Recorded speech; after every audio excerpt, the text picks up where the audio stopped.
राधे राधे मित्रों, मैं हूं शिवाकांत शुक्ल और स्वागत है आपका हमारी यूट्यूब चैनल शुक्ल जी संस्कृत ज्ञान गंगा में। मित्रों, हम लोग तर्क संग्रह का पंक्तिशः अध्ययन कर रहे हैं और इस अध्ययन के क्रम में हम लोगों ने ये पढ़ा कि 7 पदार्थ होते हैं: द्रव्य, गुण, कर्म, सामान्य, विशेष, समवाय और अभाव। द्रव्य के बारे में हम लोगों ने अध्ययन किया: पृथ्वी, जल, तेज, वायु, आकाश, काल, दिक्, आत्मा और मन। उसके बाद फिर हम गुण की चर्चा कर रहे हैं और उस गुण में हम लोग बुद्धि का प्रकरण पढ़ रहे हैं। बुद्धि जो 2 प्रकार की होती है, स्मृति और अनुभव रूप से। फिर अनुभव 2 प्रकार का होता है, एक यथार्थ अनुभव और दूसरा अयथार्थ अनुभव। यथार्थ अनुभव 4 प्रकार का होता है: प्रत्यक्ष, अनुमिति, उपमिति और शाब्द भेद से। उसके करण भी 4 होते हैं: प्रत्यक्ष, अनुमान, उपमान और शब्द। तो इसमें से हम लोग प्रत्यक्ष की चर्चा कर रहे हैं। प्रत्यक्ष का हम लोगों ने सामान्य लक्षण बनाया था कि इंद्रियार्थ सन्निकर्ष जन्यम ज्ञानम प्रत्यक्षम।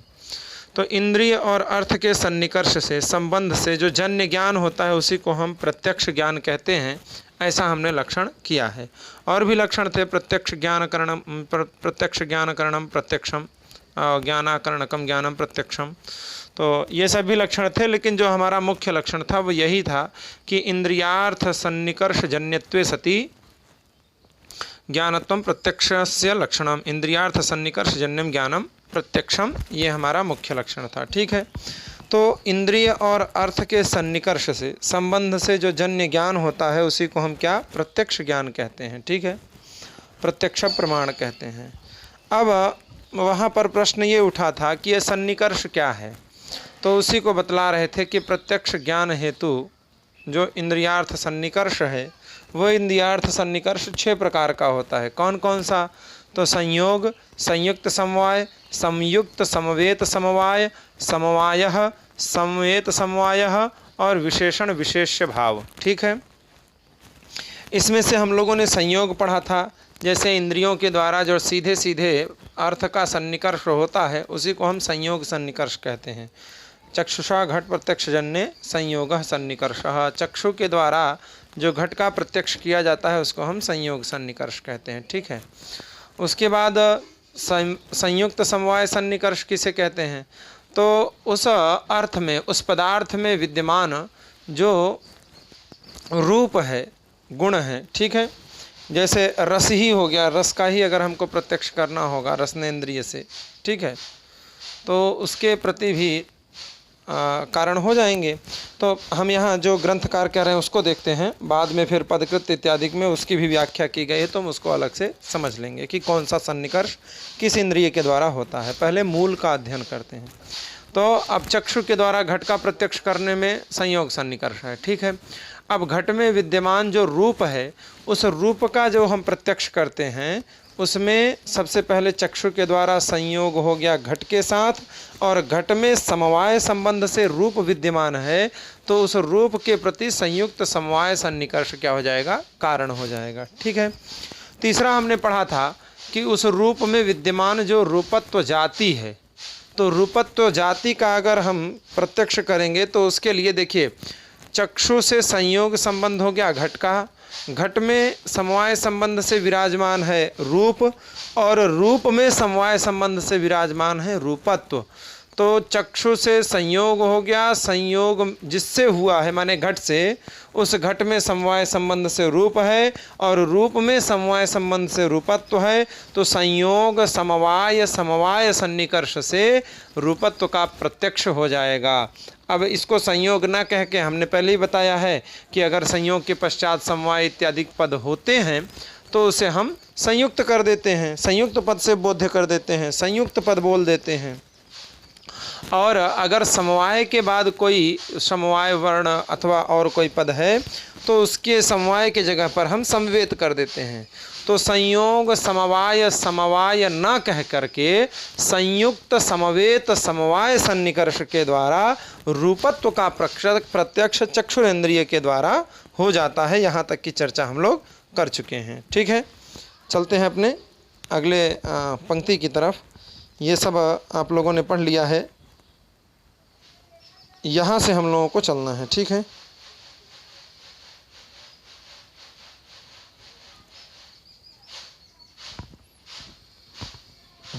ठीक है।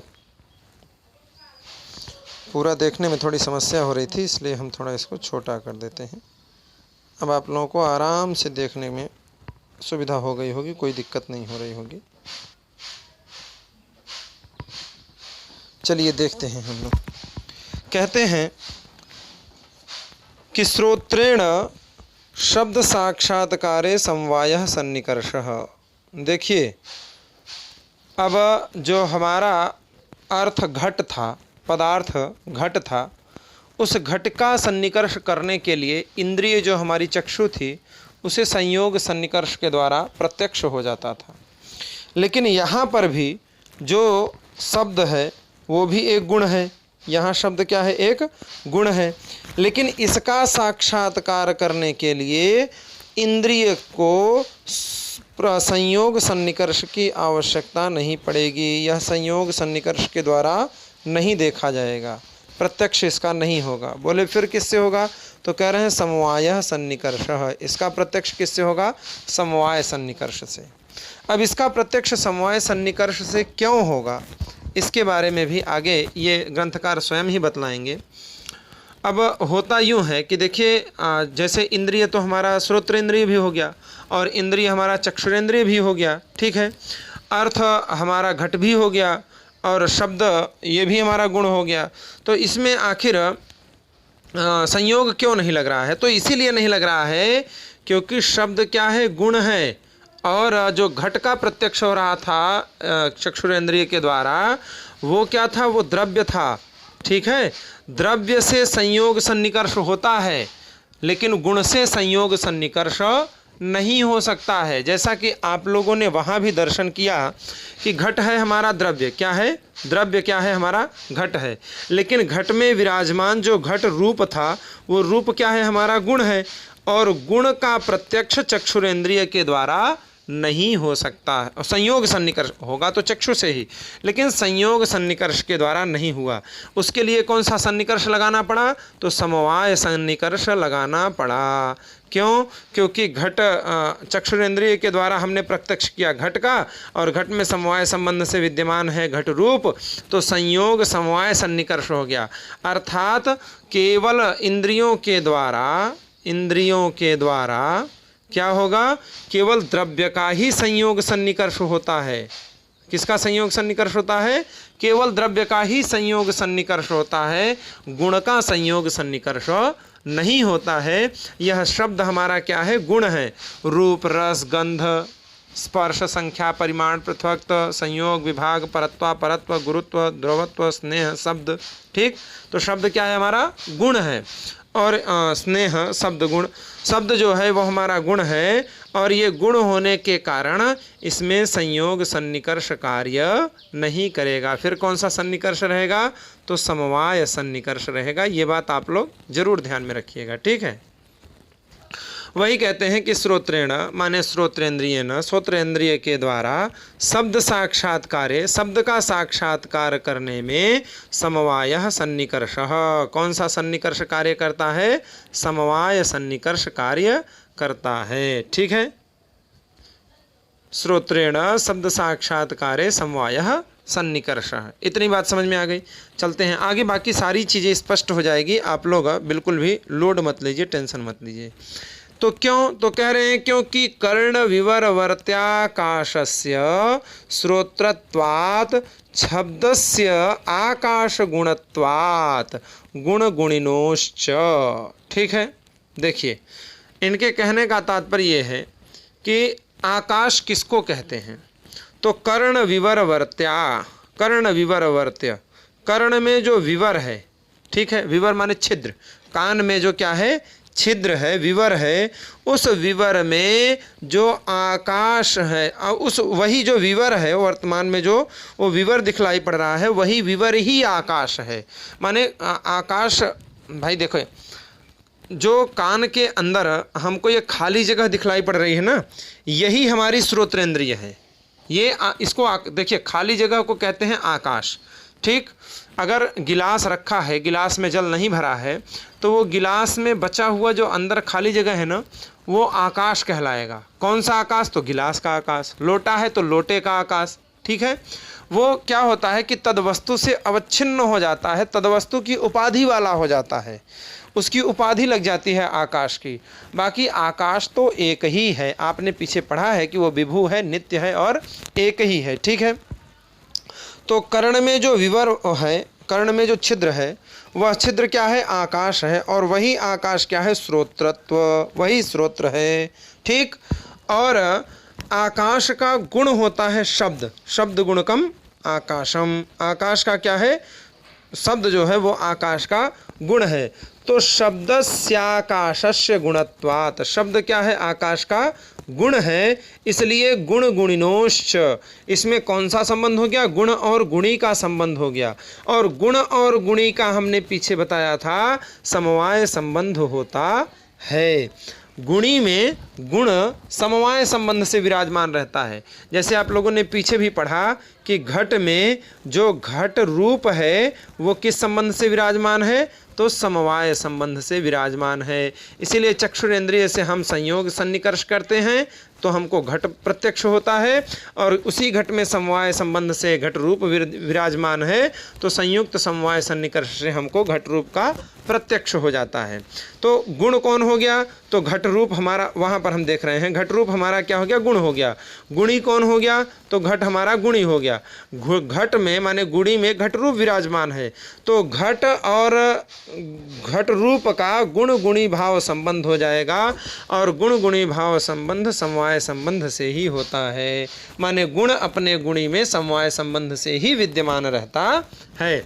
फिर से एक बार देख लीजिए, कह रहे हैं कि कर्ण विवरवर्ता आकाशस्य श्रोत्रत्व, जो कर्ण में विवरवर्त है, चारों तरफ ये जो कान में आप लोगों को छिद्र दिखलाई पड़ रहा है, ये आकाश है, और आकाश ही श्रोत्रेंद्रिय है। ये जो खाली जगह दिखलाई पड़ रहा है, इसी खाली जगह की वजह से हमको सुनाई देता है। अगर इस खाली जगह को हम भर दें तो हमको कोई कुछ भी सुनाई नहीं देगा, वहाँ कोई टेप रिकॉर्डर वगैरह नहीं रखा है। ठीक है ना, तो ये जो खाली जगह है ना, इसी खाली जगह से ही हमको शब्द का प्रत्यक्ष होता है, शब्द सुनाई पड़ता है। कह रहे हैं कर्ण विवरवर्त्य आकाशस्य श्रोत्रत्व, कर्ण में जो विवरवर्त्य आकाश है, खाली जगह है, उसी को श्रोत्रेंद्रिय कहते हैं। अब शब्दस्य आकाश गुणत्वात्, तो मतलब श्रोत्रेंद्रिय और आकाश में अभेद हो गया। भाई जब यही खाली जगह ही श्रोत्रेंद्रिय है और उस खाली जगह को आकाश कहते हैं, तो आकाश और श्रोत्रेंद्रिय में अभेद हो गया, माने कोई भी भिन्नता नहीं है, दोनों एक ही हैं। श्रोत्रेंद्रिय कहिए चाहे कर्ण विवर्त आकाश कहिए, दोनों पर्यायवाची शब्द हो गए। अब आकाश का गुण अगर शब्द है तो श्रोत्रेंद्रिय का भी गुण शब्द हो गया, तो श्रोत्रेंद्रिय हमारी हो गई गुणी और शब्द हो गया हमारा गुण, और गुण गुणी में समवाय सन्निकर्ष ही होता है, समवाय संबंध ही होता है। इसलिए शब्दत्व साक्षात्कारे, शब्दत्व के साक्षात्कार में, वहाँ शब्द के साक्षात्कार में, शब्द के ही साक्षात्कार में, इसलिए श्रोत्रेण श्रोत्रेंद्रिय के द्वारा शब्द साक्षात्कारे समवाय सन्निकर्षः, शब्द के साक्षात्कार में समवाय सन्निकर्ष ही कारण होता है। ठीक है, ये बात समझ में आ गई। अब चलते हैं, देखिए शब्द में रहने वाली एक जाति होती है, शब्द में रहने वाली एक जाति होती है, कौन सी? शब्दत्व। ठीक, जैसे हमने क्या किया था कि वहाँ पर रूप में रहने वाली जाति को हमने रूपत्व कह दिया था। ठीक है, ऐसे ही शब्द में रहने वाली जाति है जिसको हम लोग क्या कहते हैं? शब्दत्व कहते हैं। ठीक है, तो अगर शब्दत्व का प्रत्यक्ष करना है, जैसे कत्व खत्व का प्रत्यक्ष करना है, भाई क ख शब्द हो गए, क ख क्या हो गए? वर्ण हो गए। इस वर्ण में रहने वाली जाति होती है कत्व खत्व, तो अगर इनका प्रत्यक्ष करना है तो शब्दत्व साक्षात्कारे, शब्दत्व का साक्षात्कार करने में समवेत समवायः सन्निकर्षः। देखिए अब होता क्या है कि ये हमारा हो गया कान। ठीक है, इस कान से हमको क्या हो गया है? शब्द का प्रत्यक्ष हो रहा है समवाय सन्निकर्ष से। किस सन्निकर्ष से? समवाय सन्निकर्ष से।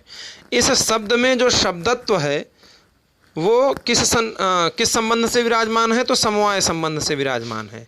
ठीक है, तो जैसे हम पीछे देखे थे, पीछे वाली बात अगर आपको अच्छे से समझ में आई होगी तो ये बात अच्छे से समझ में आ जाएगी, और अगर पीछे वाली बात नहीं समझ में आई है तो आप लोग 1-2 बार वीडियो को ज़रूर देखें। कोई बात ना समझ में आए तो आप बार बार प्रश्न करिए, कमेंट करिए, हमसे व्हाट्सएप पर जुड़िए, टेलीग्राम पर जुड़िए। हमारा लक्ष्य सिर्फ आपको विषय वस्तु समझाना है, किसी भी तरीके से समझ में आ जाए।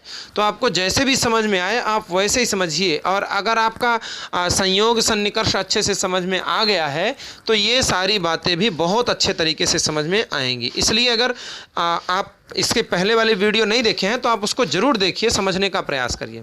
तो अब श्रोत्रेंद्रिय में समवाय संबंध से क्या होता है, शब्द का साक्षात्कार होता है श्रोत्रेंद्रिय के द्वारा, ठीक है। और उस शब्द में शब्दत्व जाति विराजमान रहती है, कैसे, समवाय संबंध के द्वारा। तो श्रोत्रेंद्रिय से समवाय सन्निकर्ष से हुआ शब्द का प्रत्यक्ष, और शब्द में शब्दत्व जाति रहती है समवाय संबंध से, इसलिए समवेत, इसको हम समवे कर देंगे, तो समवेत समवाय सन्निकर्ष से शब्दत्व का प्रत्यक्ष श्रोत्रेंद्रिय के द्वारा हो जाएगा, ठीक है। कौन सा सन्निकर्ष होगा, समवेत समवाय सन्निकर्ष, ठीक। सब कुछ हमने एकदम आसानी पूर्वक बता दिया है। ग्रंथकार भी कह रहे हैं कि शब्दत्व साक्षात्कार, शब्दत्व के साक्षात्कार में समवेत समवायः सन्निकर्षः कह कारणः, कौन कारण है, तो कहते हैं समवेत समवायः सन्निकर्षः कारणः, ठीक है। अब देखिए कैसे, तो ये बात ग्रंथकार भी स्पष्ट कर रहे हैं कि श्रोत्र समवेते शब्दे, ठीक। श्रोत्र शब्द का जो प्रत्यक्ष हो रहा है वो समवाय संबंध से श्रोत्र के द्वारा हो रहा है। श्रोत्र माने श्रोत्र से, समवेत माने समवाय सन्निकर्ष से शब्द का साक्षात्कार हो रहा है, और उस शब्द में जो विराजमान शब्दत्व जाति है उसके लिए भी समवाय सन्निकर्ष कारण है। तो श्रोत्रेंद्रिय से समवेत समवाय सन्निकर्ष के द्वारा ही शब्दत्व का साक्षात्कार हो जाता है, अर्थात शब्दत्व के साक्षात्कार में समवेत समवाय सन्निकर्ष क्या है, कारण है, ठीक है। अब हम चलते हैं अभाव की तरफ। तो कह रहे हैं अभाव प्रत्यक्षे विशेषण विशेष्य भाव सन्निकर्ष।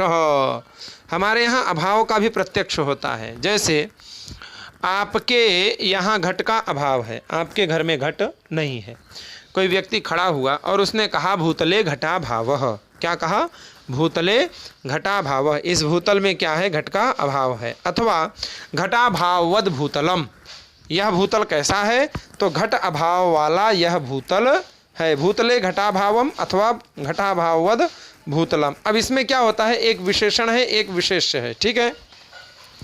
जब हम कहते हैं कि घटा भाववद भूतलम, ठीक, तो इसमें जो भूतल है वो विशेष्य हो गया और जो घटा भाव है वो विशेषण हो गया, ठीक है। और जब हम कहते हैं कि भूतले घटा भावः, तो घटा भाव विशेष्य हो गया और विशेषण हमारा कौन हो गया, भूतल हो गया। तो इन दोनों में परस्पर विशेषण विशेष्य भाव है, इसलिए इसको विशेषणता संबंध भी कहा जाता है। तो विशेषणता संबंध अगर हम ले लेते हैं तो चाहे आप भूतले घटा भाव कहिए, चाहे आप घटा भाववद भूतलम कहिए, बात एक ही हो जाएगी। अब देखिए कह रहे हैं कि अभाव प्रत्यक्षे, अभाव के प्रत्यक्ष में विशेषण विशेष्य भाव सन्निकर्ष, विशेषण विशेष्य भाव सन्निकर्ष ही कारण होता है। अब हम पहले देखते हैं विशेषण सन्निकर्ष, ठीक है। तो कहते हैं कि घटा भाववद भूतलम, भूतल कैसा है, तो घट अभाव वाला।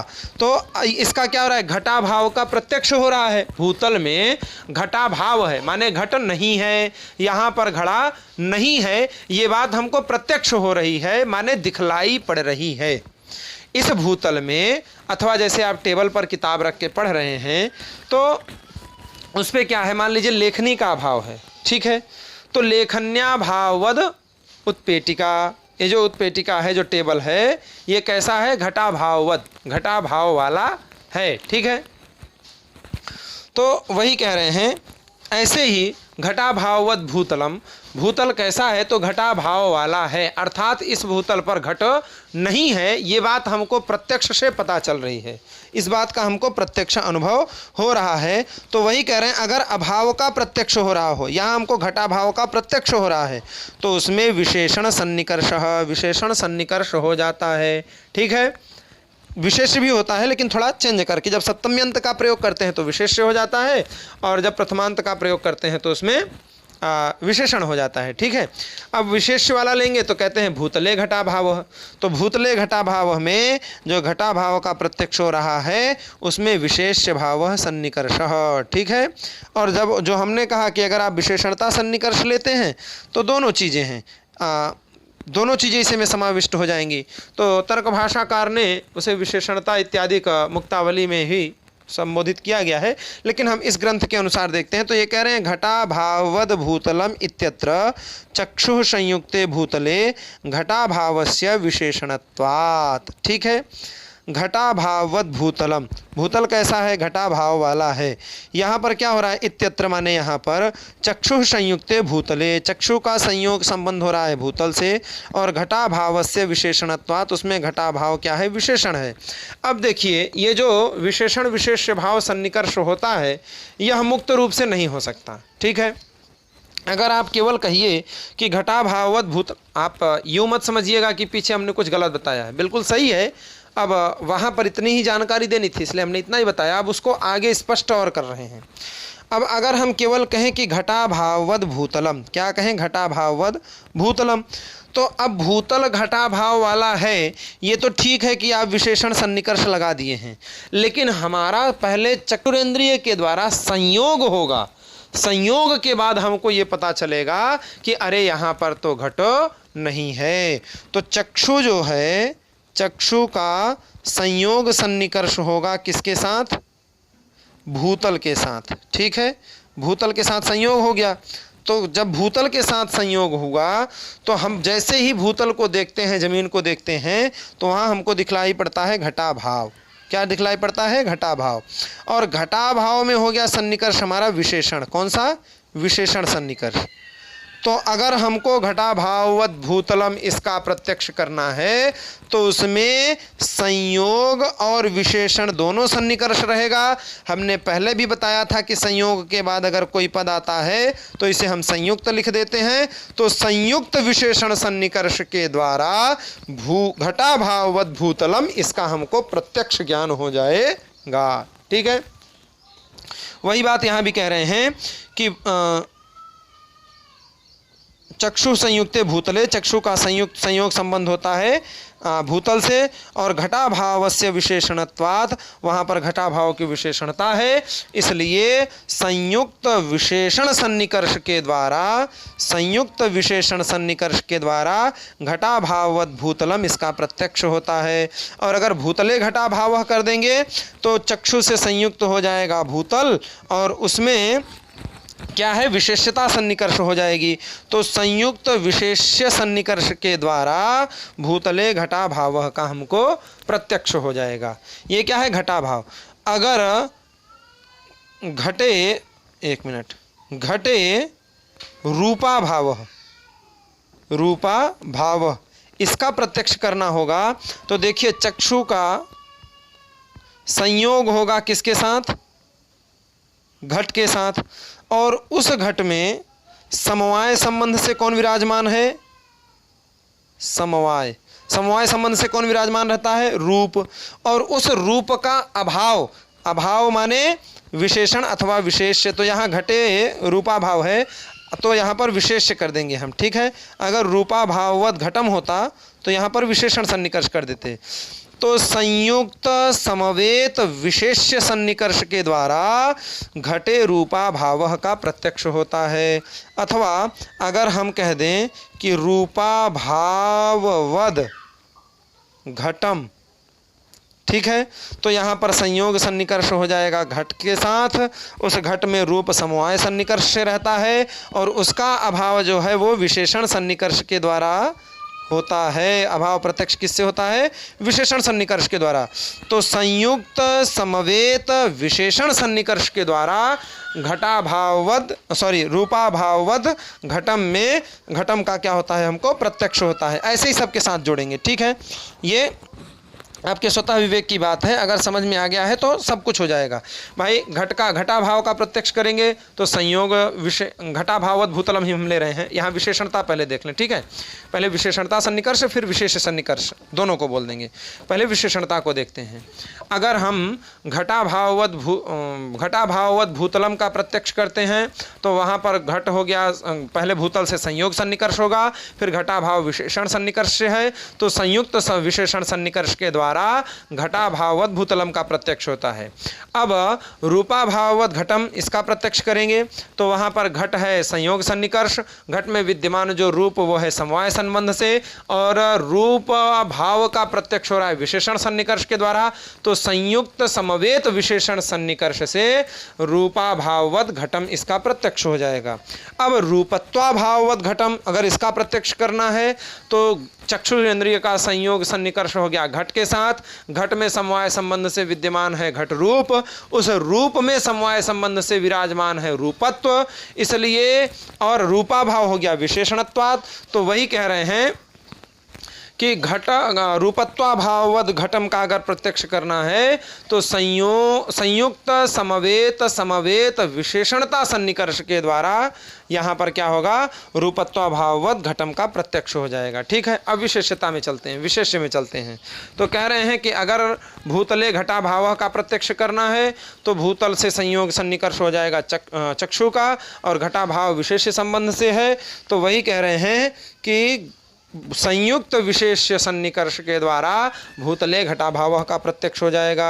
अब अगर ये कहते हैं कि घटे रूपा भाव, घट में रूप का भाव है, तो पहले चक्षुरेंद्रिय के द्वारा संयोग हो गया घट का, घट में समवाय संबंध से विद्यमान है घट रूप, घट रूपा भाव का विशेषता सन्निकर्ष है, तो संयुक्त समवेत विशेष्य सन्निकर्ष के द्वारा यहाँ पर घटे रूपा भाव का प्रत्यक्ष हो जाएगा। अब अगर घटे रूपत्वा भाव का प्रत्यक्ष करना है तो हम करेंगे सबसे पहले चक्षुरेंद्रिय का संयोग घट के साथ, उसमें समवाय संबंध से है रूप, रूप में समवाय संबंध से है रूपत्व, और रूपत्वा भाव है विशेष सन्निकर्ष, तो संयुक्त समवेत विशेष सन्निकर्ष के द्वारा यहाँ पर घटे रूपत्वा भाव का प्रत्यक्ष हो जाएगा। बात समझ में आ गई? आशा करता हूँ ये जितने भी इफेक्ट हैं, जितने भी बातें हैं, ये आप लोगों को अच्छी तरीके से समझ में आ गई हैं। अगर कोई बात नहीं भी समझ में आई है तो टेंशन मत लो, ठीक है। एकदम फ्री माइंड होकर के पढ़ना चाहिए। देखिए पढ़ने में एक मज़ा है, अगर वो मज़ा मिलने लगा तो पढ़ने का आनंद ही कुछ और हो जाता है, और अगर मज़ा नहीं आ रहा है तो आप फालतू में मेहनत करने से कोई मतलब नहीं निकलता है, ठीक है ना। तो अब हम देखते हैं आगे क्या कह रहे हैं। कह रहे हैं कि एवं माने इस प्रकार से सन्निकर्ष षटकजन्यम ज्ञानम प्रत्यक्षम, इस प्रकार से ये जो 6 सन्निकर्ष थे, कौन कौन से, संयोग, संयुक्त समवाय, संयुक्त समवेत समवाय, समवाय समवेत समवाय, और विशेषण विशेष्य भाव सन्निकर्ष, ये जो 6 सन्निकर्ष हैं, इन 6 सन्निकर्षों से जो जन्य ज्ञान होता है उसी को हम प्रत्यक्ष ज्ञान कहते हैं। पीछे हमने कहा था कि इंद्रियार्थ सन्निकर्ष जन्यम ज्ञानम प्रत्यक्षम, इंद्रियार्थ, इंद्रिय और अर्थ के सन्निकर्ष से, तो वो जो सन्निकर्ष था वो यही 6 सन्निकर्ष हैं। इन्हीं 6 सन्निकर्ष से जो जन्यम ज्ञानम, उसी को हम क्या कहते हैं, प्रत्यक्षम। न समझ में आए तो आप लक्षण बना दीजिए, इंद्रियार्थ सन्निकर्ष षटक जन्यम ज्ञानम प्रत्यक्षम। ठीक, जो सन्निकर्ष 6 हैं उन 6 सन्निकर्षों से जो जन्य ज्ञान है उसी को हम प्रत्यक्ष कहते हैं। और इसी प्रत्यक्ष में तत्करणम इंद्रियम, इसी प्रत्यक्ष का जो करण होता है उसी को हम इंद्रिय कहते हैं। अर्थात प्रत्यक्ष ज्ञान का करण कौन है, तो प्रत्यक्ष ज्ञान का करण है इंद्रिय। कौन है? इंद्रिय। तत्करणम माने प्रत्यक्ष का जो करण है वो इंद्रिय है, इसीलिए वहाँ पर उन्होंने कहा था ज्ञानाकरणकम ज्ञानम प्रत्यक्षम। ठीक है, क्यों? क्योंकि बाकी जितने भी ज्ञान हैं, जो अनुमिति ज्ञान है उसके प्रति व्याप्ति ज्ञानकरण है, और जो उपमिति ज्ञान है उसके प्रति सादृश्य ज्ञानकरण है, जो शाब्द ज्ञान है उसके प्रति शाब्द ज्ञान, शाब्द बोध, ये क्या है? करण है। लेकिन प्रत्यक्ष के प्रति तत्करणम इंद्रियम, यह कह करके उन्होंने कह दिया कि इंद्रिय ही करण है, इसलिए ज्ञानाकरणकम ज्ञानम केवल प्रत्यक्षम होगा, अनुमानम न, उपमानम न। ठीक है, आगे कहते हैं तस्मात् इंद्रियम प्रत्यक्ष प्रमाणमिति सिद्धम, इसलिए इंद्रिय ही प्रत्यक्ष प्रमाण के प्रति कारण है, इंद्रिय से ही प्रत्यक्ष प्रमाण प्रत्यक्ष होता है, यह बात सिद्ध हो गई। ठीक है, ये जो इंद्रियां हैं यह प्रत्यक्ष ज्ञान का कारण है, यह बात क्या हो गया, इति सिद्धम। ठीक है, तो ये सारी बातें हम लोगों ने देख लिया है।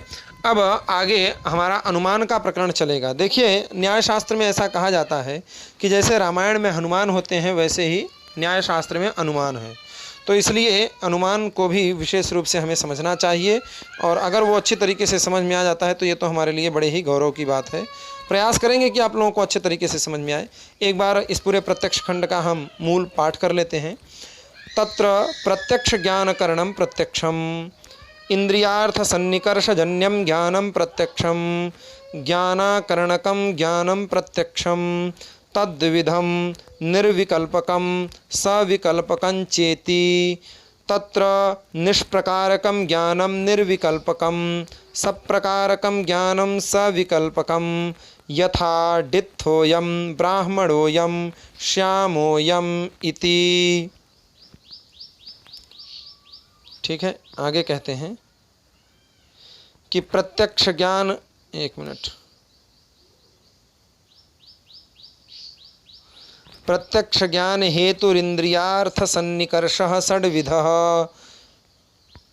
संयोगः संयुक्त समवायः संयुक्त समवेत समवायः समवायः समवेत समवायः विशेषण विशेष्य भावश्चेति चक्षुषा घट प्रत्यक्ष जनने संयोगः सन्निकर्षः घट रूप प्रत्यक्ष जनने संयुक्त समवायः सन्निकर्षः चक्षुः संयुक्ते घटे रूपस्य समवायात् रूपत्व सामान्य प्रत्यक्षे चक्षु संयुक्त समवेत समवायः सन्निकर्षः चक्षुः संयुक्ते घटे रूपं समवेतं तत्र रूपत्वस्य समवायात्